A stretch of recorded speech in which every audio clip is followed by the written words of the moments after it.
To season 2 of Dreamland, where we are continuing to look back, reminisce, and celebrate the World Cup champion 2025 Minnesota Frost.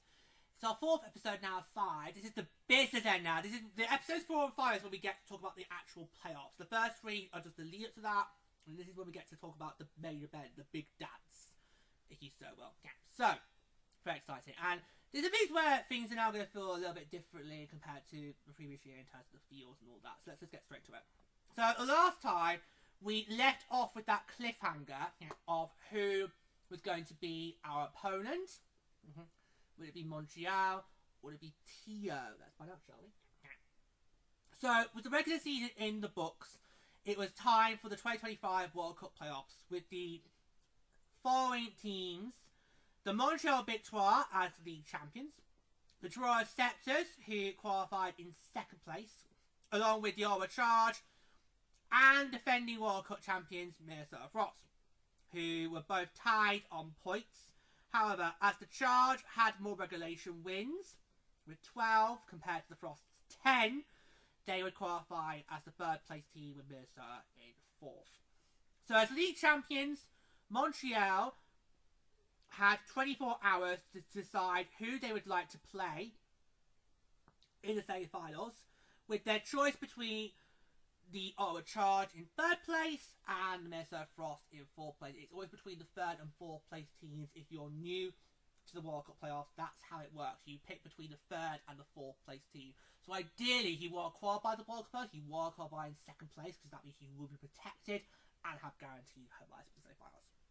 So, Montreal's choice was revealed during a live special edition of the Jocks and Jills podcast on May the 4th, where their general manager, Daniel Silverano, revealed that the Victoire had selected to play the Ottawa Charge. And us were like, yes! Because these two were like, please don't pick us, please don't pick us, please don't pick us, please don't pick us! Well, neither of us wanted to play Montreal. No, we only won 1 game in 3 seasons in Montreal. You work out why we don't want to play them. You do the math. And I just try to literally bang it into your head. We can't afford that luxury. Every team is hard to beat in this league. But you still were not having any of it. You were not having any of it. Unfortunately. So yeah. So you know what that meant in the other semi-final? Rematch! A rematch between the Toronto Sceptres and the Minnesota Frost. So great, the PHL gets its first ever rematch in its second season. Tick! No, we're ticking things off as we go along, boys and girls. So that's a tick right there. There you go. Tick that off the box. There we go. There we go. I'm going to ask you this question in a moment, but I want to answer it first. It's about how we felt. Yeah, it's about how you felt about playing Tio again. Because obviously in season 1 we didn't want Tio, even though we kind of knew we were going to get Tio because it was just an easy pick for Tio to make in the inaugural season. For me, going into the 2025 postseason, I kind of felt a bit more confident about facing Tio because, you know, I felt we had learned a lot of lessons from that first series against the Sceptres. Yeah. Because obviously in inaugural season, we hadn't won a game in Tio until game 5 of the semi-finals. Yeah. And then in the regular season, we picked up some more wins. I think you were saying how in the regular season we have done very well in Coca-Cola Stadium. We have indeed. I don't think we've lost in there yet. In the regular season. In regular season. Right, okay. Yeah. So, how did you two feel about that? Well, I was just relieved we were not going to play Montreal. At least in the semi-finals. Because I felt we had a very strong chance to get back to the finals. And I kind of went into the post feeling, right, if it's us and Montreal in the finals, then so be it. Okay. So be it. But at least this way, we know Montreal didn't pick us, but they could have picked us. Yeah. Basically what Montreal did is what I would do, which is I would look at the two teams on to pick from. I look at those and think, right, if I had to face one of them in a World Cup finals, who would I be more scared of? And that would be the team I don't pick. And then that way, in the other semi-final, you are guaranteed at least one main competitor being knocked out should you make the finals. And then with the other, you just basically take your chances. Yeah, that's how I would do it. So if we look at last season, if the Frost were in that position, I would have said we take Tio because we did not do well against Ottawa, and Montreal was no chance. Yeah, so that's what I would do. So I think either way, we still will talk to you if we had the choice. Yeah. I was like, bring it on, bring it on, bitches. Here we go again. Here we go. Hey, you be lucky this time, Troy Ryan, and the rest of the Sceptres. Be lucky this time, eh? Yeah, Kingsbury, remember last year you picked us, Yeah, you're just getting ready. You're just going so full playoff mode. The intensity, the aggression was already coming out there. What do you mean?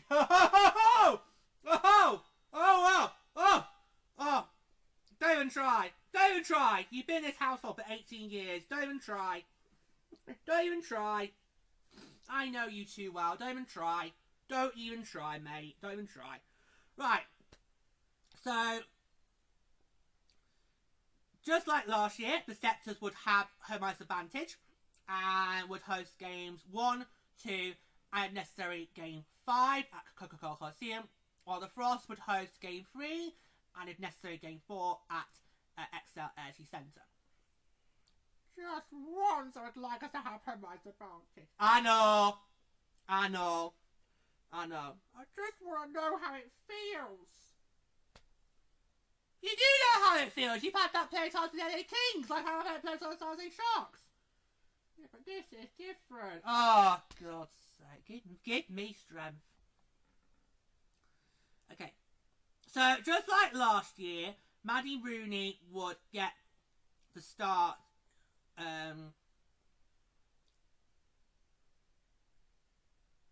in game 2. But before... Have you just skipped a paragraph again?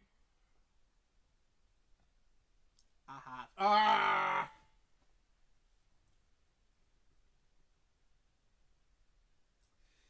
Nope, I can save it.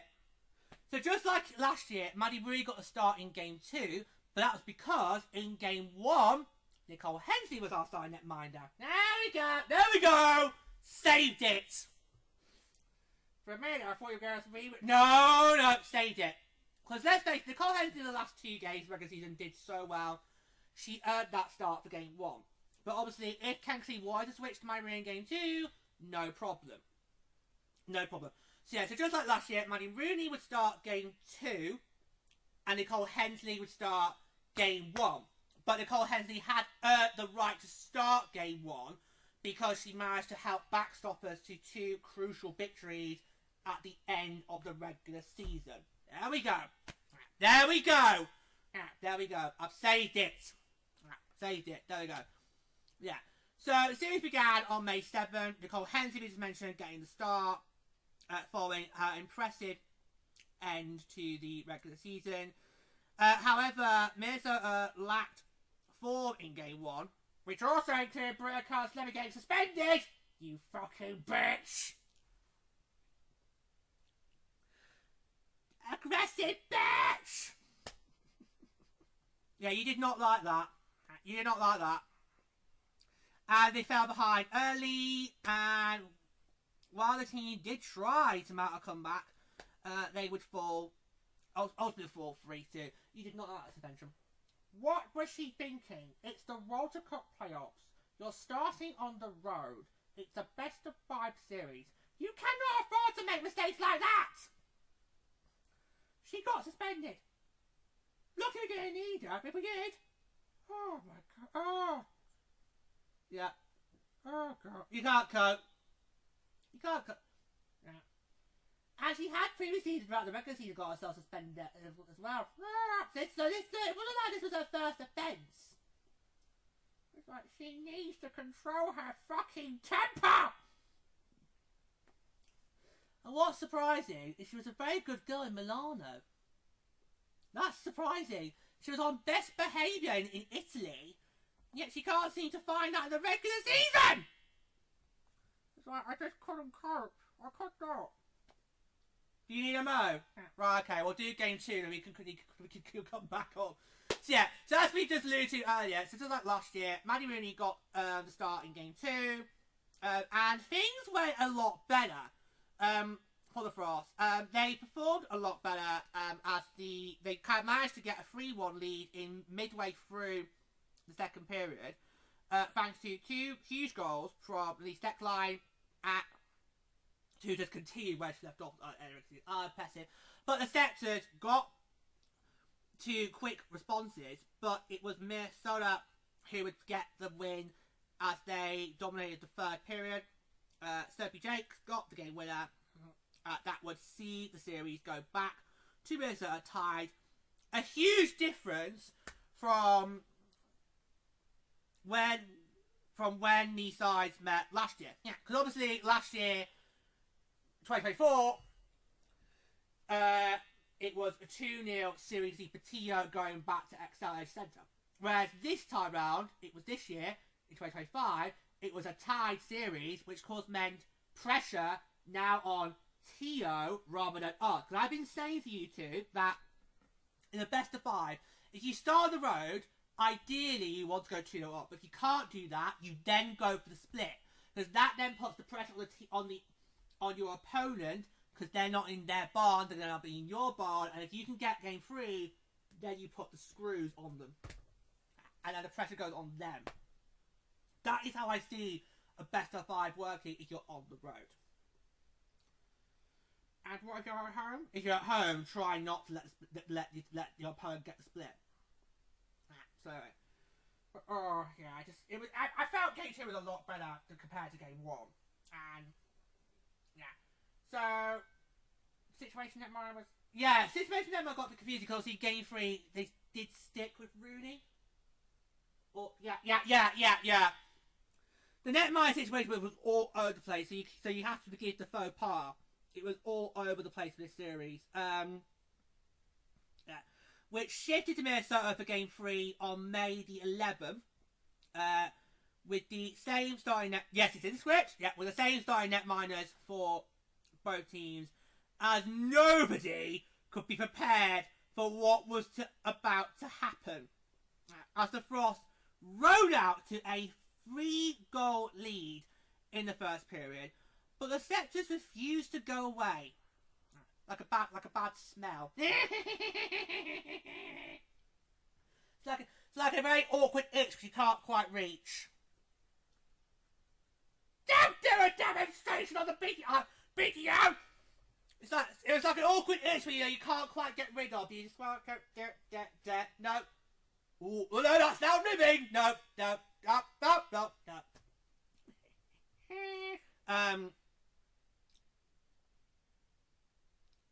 Yeah. Multiple times, actually, they were able to get themselves back within one, but were never able to tie it. As the Frost would respond each time to hang on. It was a 7-5 victory. Still the big, most goals scored in any PHL game so far. And we're now 1 win away from going back to the finals. I needed to lie down after that. I know, couldn't cope. Just could not cope. I mean, wow.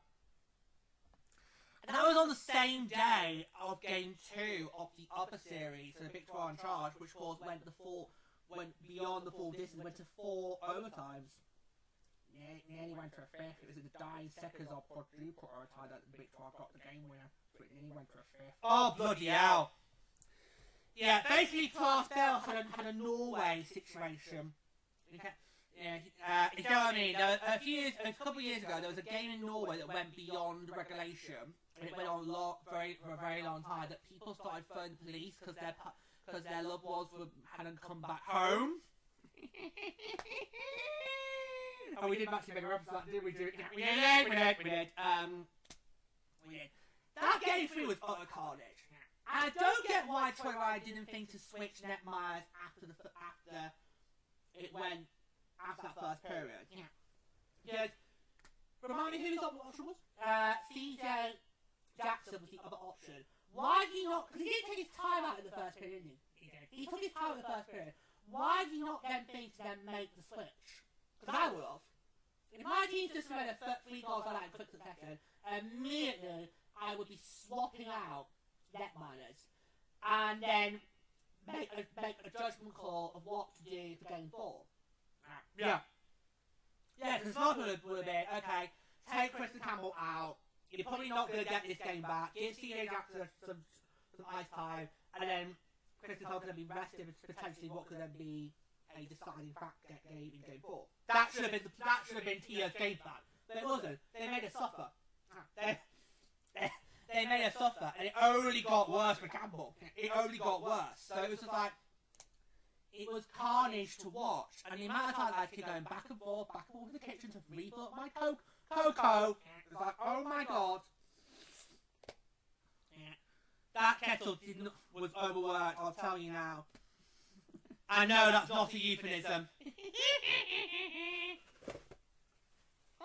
No, it's not. No, it's fucking not. Right, so game 4, again, a little bit netminding situation, because it all just went a bit, yeah.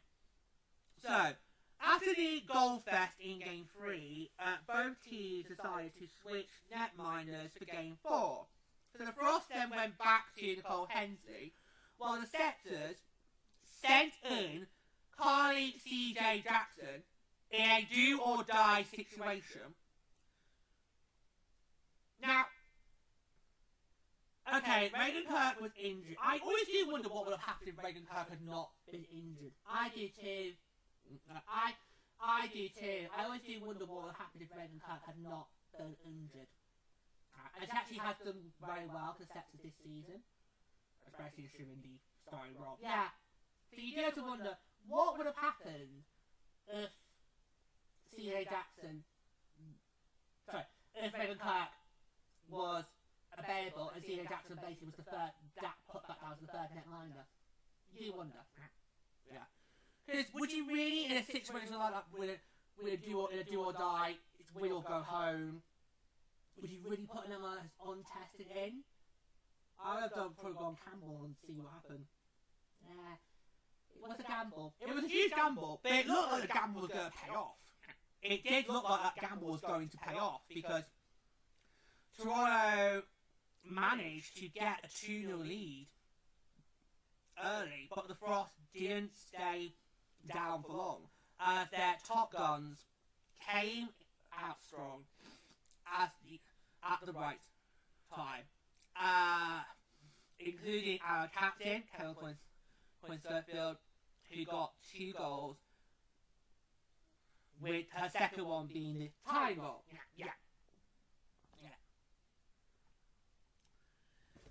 The game would go to overtime, where Heisty was the hero to send the Frost back to the finals. Oh, the irony! How in 2024 it was Heisty who would break Tio's hearts. In 2025, she does it again. Yeah. That was when Heisty came alive in the playoffs in 2024. She struggled quite a bit, and in that game when we needed the most, she just blew up and then never looked back. Always MVP. Always MVP.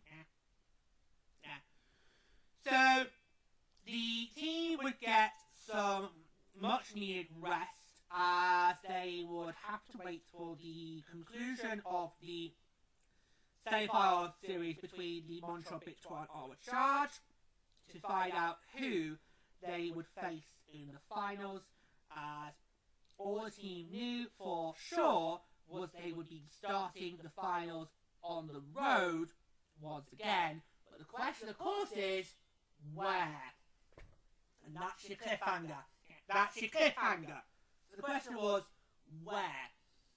But at least this time, there was a fair amount of rest between series. Because I remember saying in Season 1 how angry I was that as we were playing Game 5, the schedule for the finals came out, and the first game was going to be, 48 hours after our Game 5? Are you joking? Are you serious? Alright, Linda, calm down. It's not my fault you swiveled your head when Claudia said traitors! Oh, the telltale sign straight away. It's Linda! It's Linda!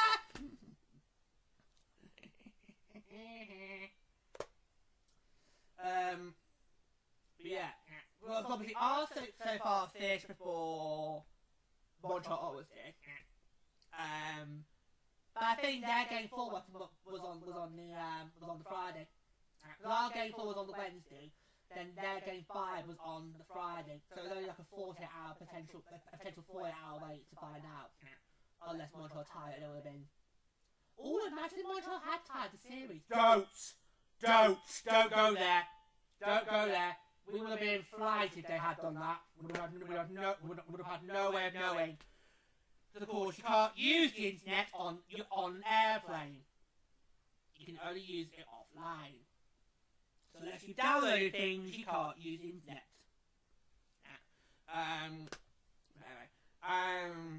But what series? Oh god, this action part as always. I think if we already hadn't got a rubber story with Tio, that probably is there. Yeah. I mean, it's quite hard in this league right now to say for sure who we see as our biggest rivals, because every single night is a rivalry night. But I think if you were to basically, if you were to strap me in this chair and not let me, bondage, don't go there! I would never do that. I'll do anything for love, but I won't do that.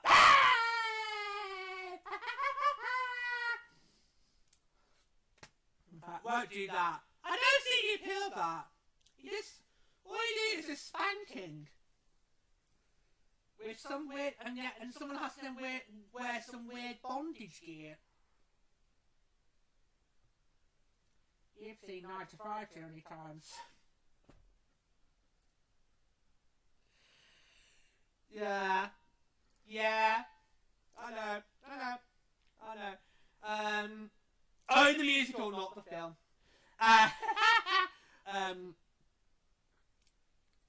Sorry, what was I saying?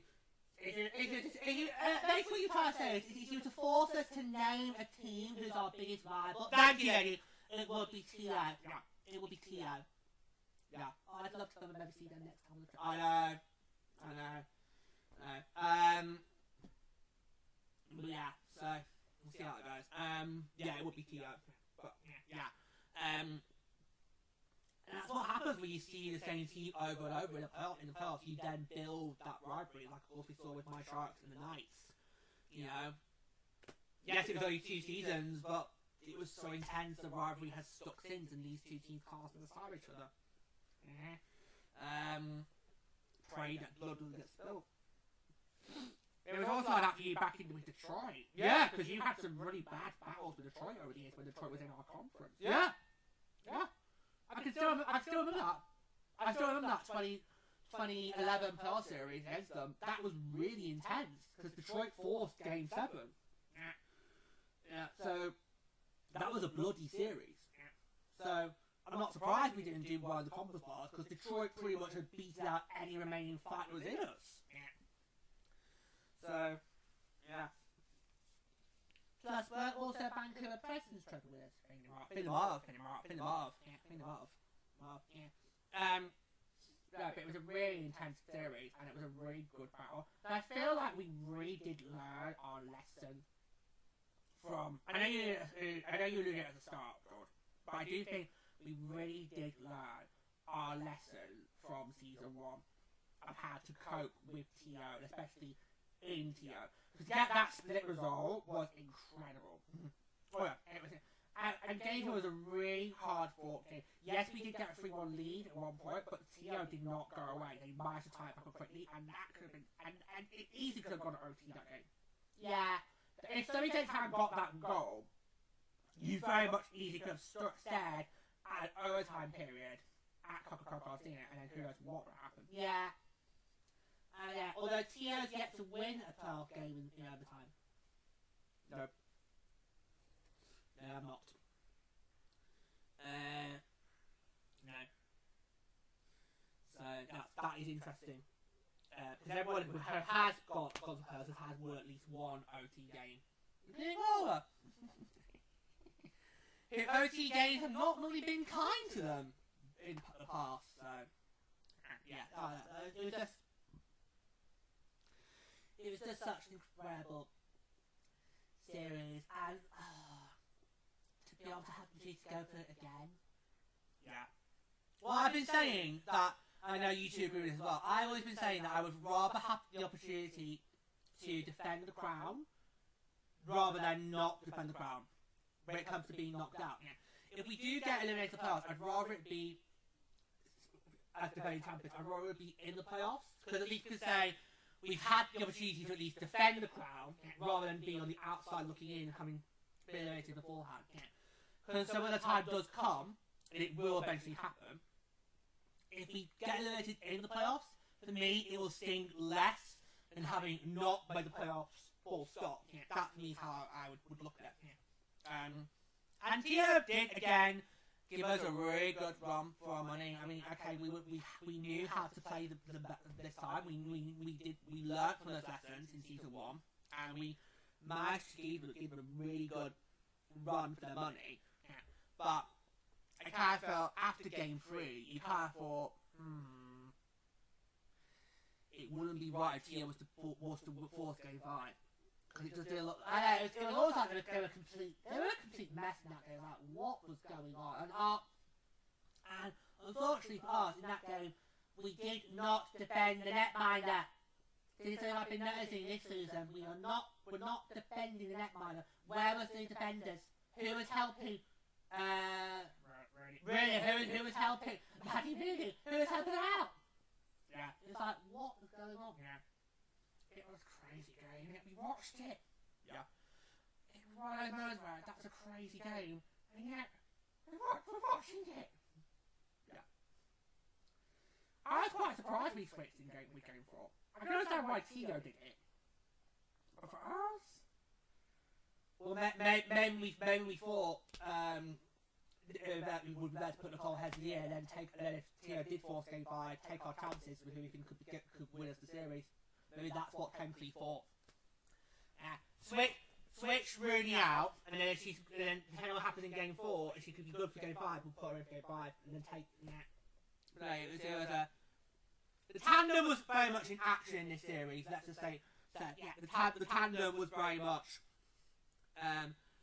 in action. I mean, game one was not impressed with. I mean, yes, the scoreline made it close, but not in my liking. That was just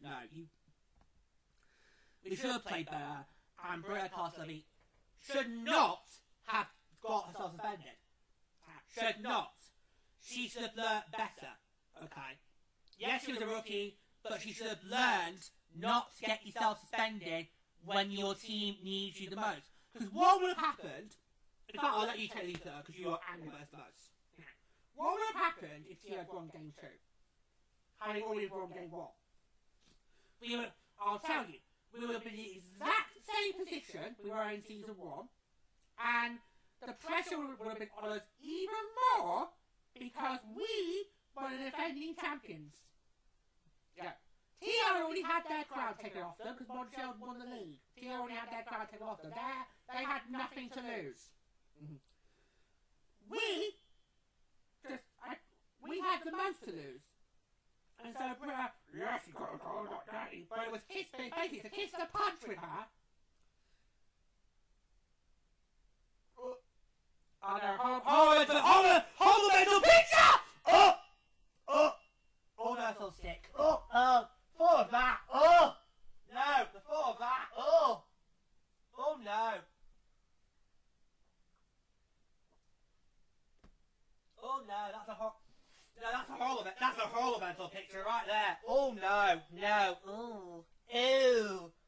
No, that's a horrible one. But I get what you were trying to paint there, boy. That's nasty. That's nasty.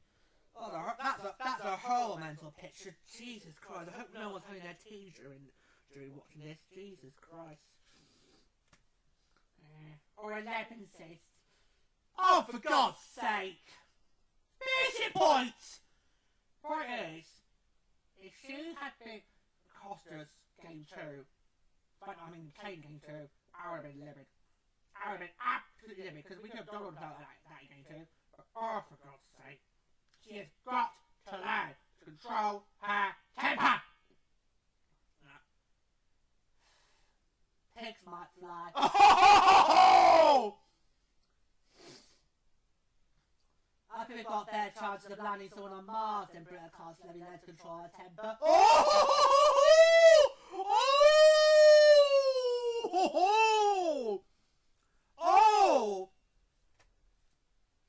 Or maybe we can say on the next moon mission. We need to keep doing moon missions these days. I'm like, sorry, we've been to the moon, been there, done that, bought a t-shirt, Neil Armstrong planted the US flag on it. What's the next frontier? Like, seriously, what is the next frontier for me, guys? Come on, we've done the moon. There's be more to it. Okay? Plus, I do not then want to have to deal with atheists reporting about the moon. Not all scientists are atheists! Okay, right. Name 5. Right, go on. Name 5 scientists who share my belief in Jesus Christ and God. Go on, do it now. Go on. You can't, can you? No, you cannot. I think I better just explain for the boys and girls at home in case we do get any complaints from the National Geographic. Okay. George here is a Christian. George here believes in Christ and God. In your primary school days, George, you, in our room, were taught Bible stories, including, obviously, the Easter story to the crucifixion and his resurrection. And in my primary school, Key Stage 1 would always have to, the reception would always have to do nativity. And I had the mispleasure of being cast as one of the 3 wise men. Well, that would have been lovely, George. It should have been a nice role to be in, but unfortunately, it meant that I had the embarrassment of having to basically gallop around the school hall. Ow. Yes. Okay. Right. Okay. Now that is embarrassing. That is embarrassing. Yeah, it wasn't as embarrassing as my year 5 Christmas production, but we will not go there because that was horrible. Because that was a whole week. Yeah. Caroline, you can tell. Right. So in primary school, George was taught Bible stories, and when George went to high school, oh god, that was a dark term for you in RE. High school RE was basically not RE. It was basically tough subjects like abortion and euthanasia, which is kind of why I am against the assisted dying bill, which was brought forward to Parliament. Was it? Hold on. Okay. So I thought that sneeze coming on there, so I thought better. Oh! So I thought that.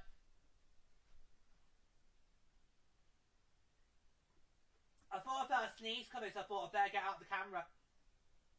All smart move. Oh, I hate that. Like, I hate that. When you know one's coming, it's not going to happen. Like when you can't do a poo. Ah! Lovely mental picture there, George. When was the bill brought forward? 2024. End of 2024. It looks set to fall, George. Good. It looks set to fall.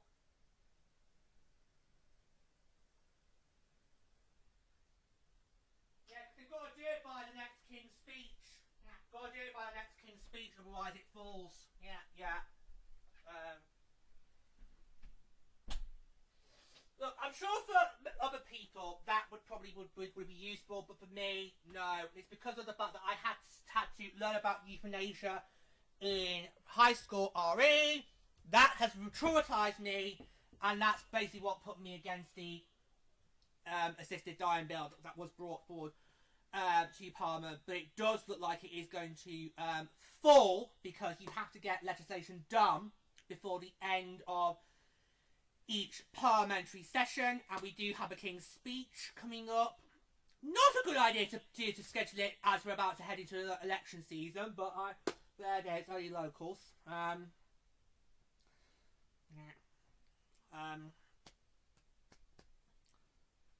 plus, when you've just come back from America, because isn't that state visit happening in April?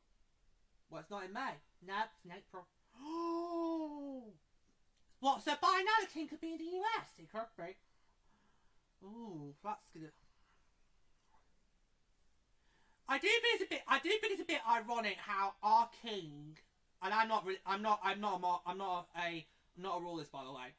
I do find it funny that our King is having a state visit to America as part of America's celebrations of 250 years of independence, which is basically achieved because they basically overthrew our monarchy.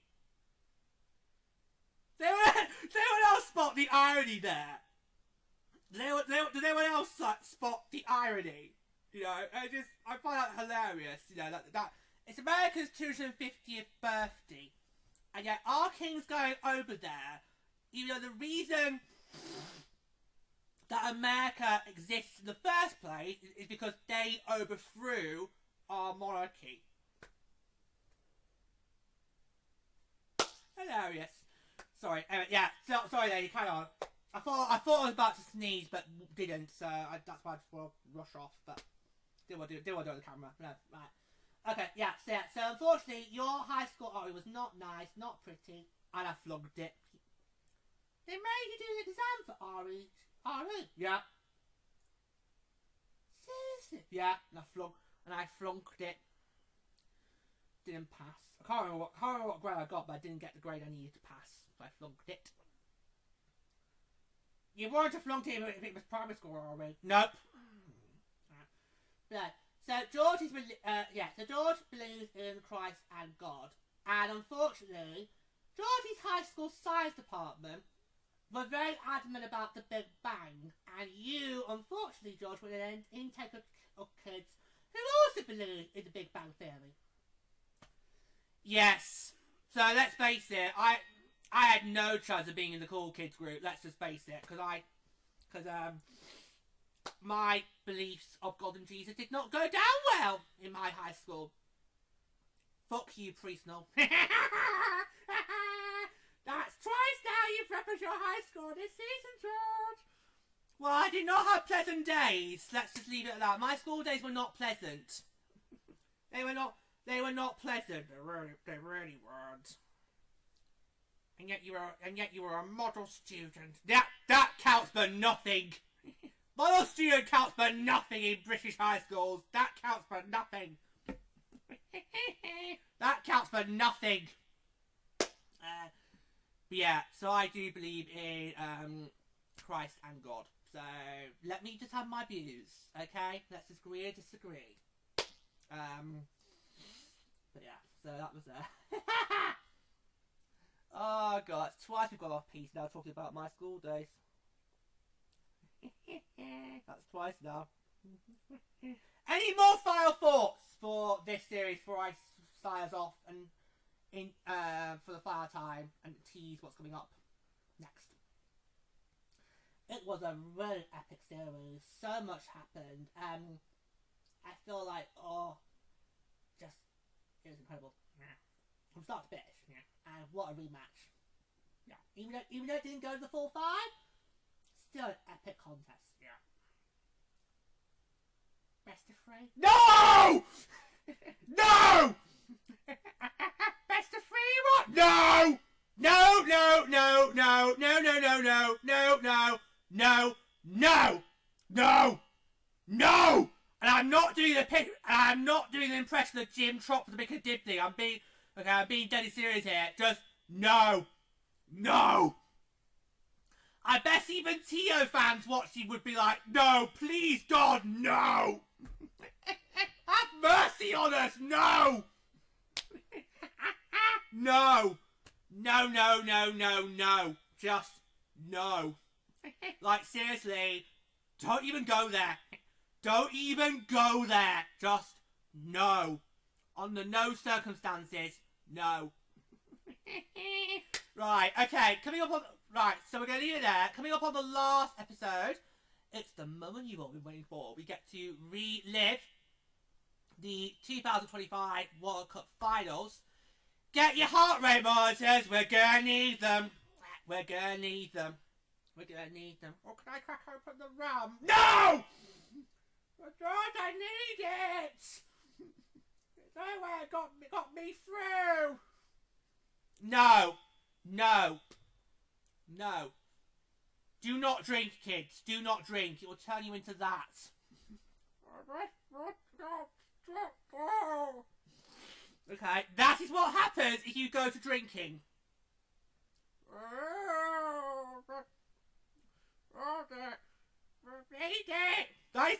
This is what happens if you turn to drink.